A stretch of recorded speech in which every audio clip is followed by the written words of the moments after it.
Hi guys, welcome back to Lives Viva's week 4 in the car edition. This week's question is, how did the early church respond to the death of the first Christian generation? So, although the death of the first Christian generation shocked the church initially, it led to a more firm and lasting theology and foundation for the church. The church did this through putting the writings of the apostles into a canon, establishing the idea of apostolic succession, and also creating more of a church hierarchy. So my first point is about the canon, and this was really important because the church had a bunch of different scrolls with all of the writings from the Old Testament and prophecies and stuff, and then all the writings from the New Testament with, Jesus' life and the disciples and the apostles, Paul and stuff like that. And so it was really important here because the first, generation of Christians were the eyewitnesses, and they had like the first hand accounts, and so they knew like a lot, and it was a really great place to answer questions. Like just imagining like talking to somebody who followed Jesus for 3 years. It's really cool to have that. And when they passed away, they needed more leaders to rise up, and so I think a lot of this is kind of like the destruction of Jerusalem, when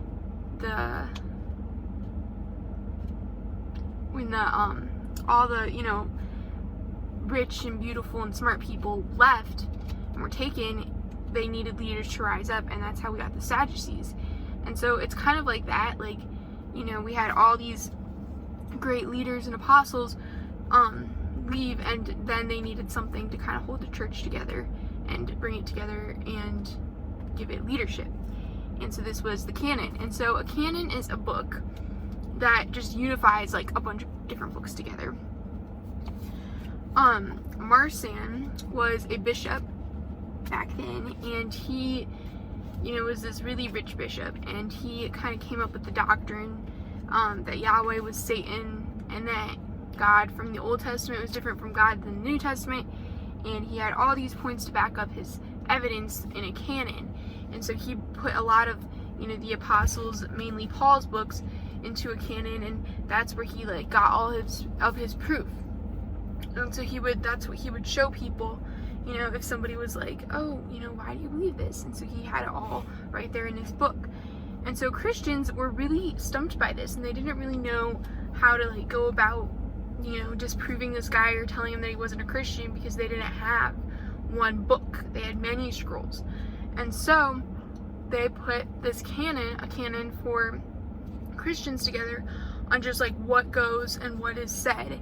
And this is almost like a new leader rising up, so it was just a really powerful way that the Christians had to defend against heresies and stuff like that.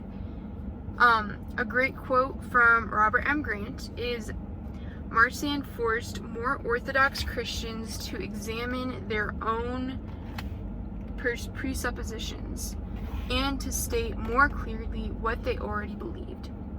So again, the Christians, they already believed the stuff that they had, they just didn't have proof of it, and they didn't have their evidence and their points to back them up. So that was just a great way for them to have that. My second point is apostolic succession. So in the ancient times, and kind of more in the medieval times, early in the medieval times, there was a lot to do with inheritance and generations and your children and your grandchildren, and leaving a legacy for them. This was like really important. Like the children were almost looked as like the same as the parents, so this came from a Greco-Roman and Hebrew culture, and it was just kind of like, if your father was a great blacksmith, like you were expected to be a great blacksmith, and or just whatever your father had, and then that's what you were expected to have. So you're going to see this a lot in the Bible, through Bible liturgy, especially in Matthew, when it goes through like how David was in the line of Jesus. And we look at that and kind of, just pass through it, but it was just super important back then to like know where you came from and who your ancestors were and stuff. The disciples also had these first-hand eyewitness accounts and had first-hand experience with Jesus, and so they went around, and I love this quote from Dr. Parker. It says, "The apostles in turn consecrated others to assist them and carry on their work."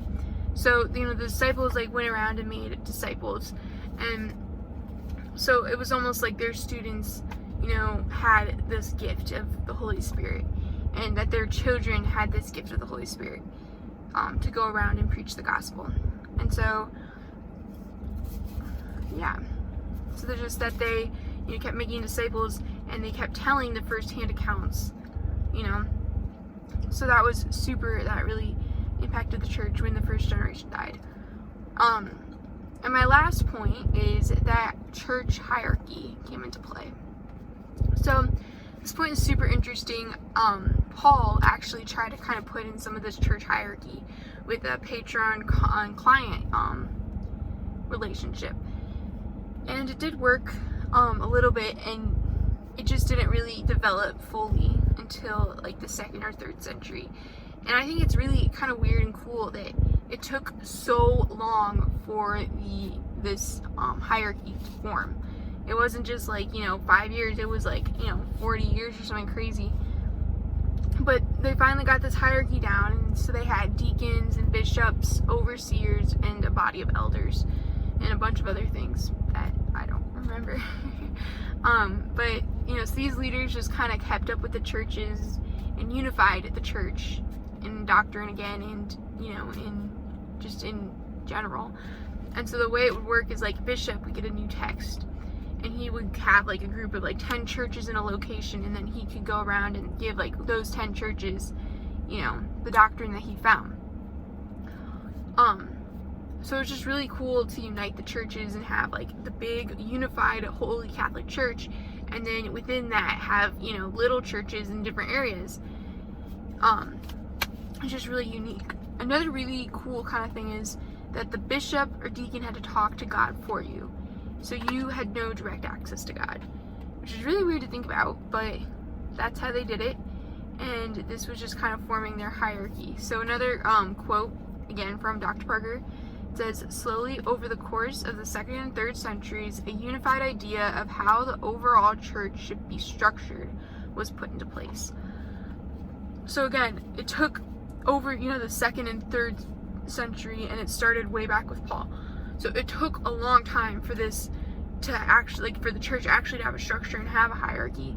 But in the end, it does, and now we still, we all have deacons today and a pastor and everything like that. So, it just really unifies the church and makes it one church instead of many different little tiny religions like Marsan. So, although the death of the first Christian generation shocked the church, it led to more firm and lasting foundation and theology for the church in the long run. They did this by organizing the apostles' writing into a canon. They had this idea of apostolic succession, and they established a more clear church hierarchy. So that's week 4 Viva. Thanks.